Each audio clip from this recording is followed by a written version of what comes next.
découvrir le rôle dans chacun des cas. Alors, on commence par le schéma que vous voyez ici. Donc, on va essayer de déterminer toujours la fonction transfert Vs sur Ve. Alors, on détermine tout d'abord l'expression de la mise en parallèle de la résistance R2 avec la capacité C, que j'ai nommée Z. Donc, ça me donnera égal, Z est égal à R2 sur 1 plus J R2 C oméga. Et puis, je détermine l'expression de la tension V-. Donc, ici, j'ai utilisé superposition, le théorème de superposition. Donc, ça me fait V- égale à Vs fois R1 plus Ve fois Z sur Z plus R1. Et j'ai la tension V+, qui est égale à 0. Et comme mon enveloppe ici fonctionne en régime linéaire, donc je peux dire que V+ est égal à V-, ce qui me donne que Vs fois R1 plus Ve fois Z est égal à 0.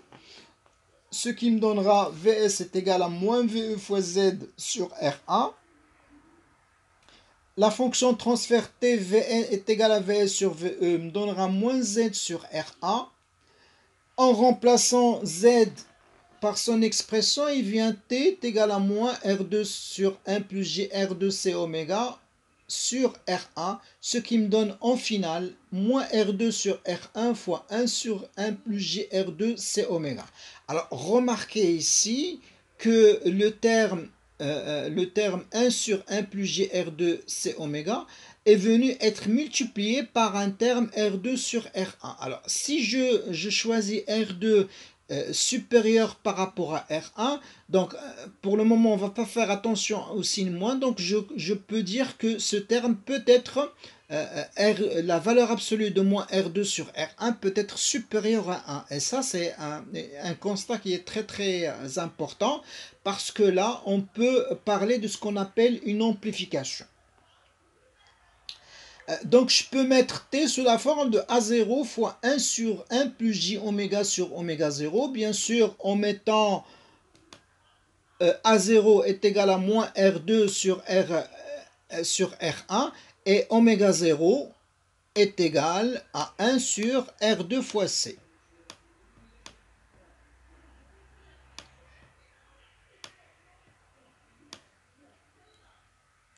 Alors, si je veux tracer ici le diagramme de Bode, donc je commencerai par 1 sur 1 plus J oméga sur oméga 0. D'accord? Donc c'est le diagramme d'un filtre passe-bas. Et puis le A0, c'est une constante. Donc ici, comme vous voyez, le maximal, c'est pas le 0. Hein, c'est pas 0, mais c'est le module de A0 en décibels. Donc on voit bel et bien que le maximal du gain ici, si R2 est supérieur à R1, peut être supérieur à 1. C'est-à-dire que l'amplitude de Vs, si je choisis R2 est supérieur à R1, peut être supérieur à l'amplitude de Ve. Donc ce qui veut dire que là, on assistera à un filtrage et en même temps à une amplification de la tension qui va être sélectionnée.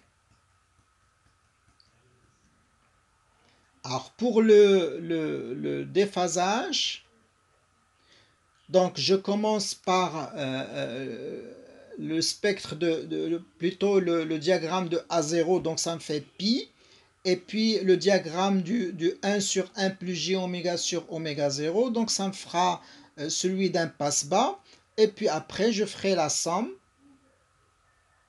ce qui me donnera la représentation suivante en diagramme réel en vert.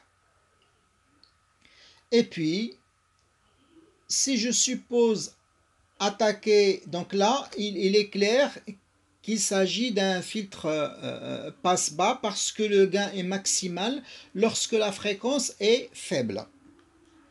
Alors, si je suppose, comme les cas précédents, que VE est un signal composé de 3 raies que je vais essayer d'appliquer à mon filtre, et que mon filtre, par exemple, représente une fréquence de coupure à la fréquence 20, alors ce que je vais récupérer en sortie, c'est seulement le signal qui a pour fréquence 10 Hz.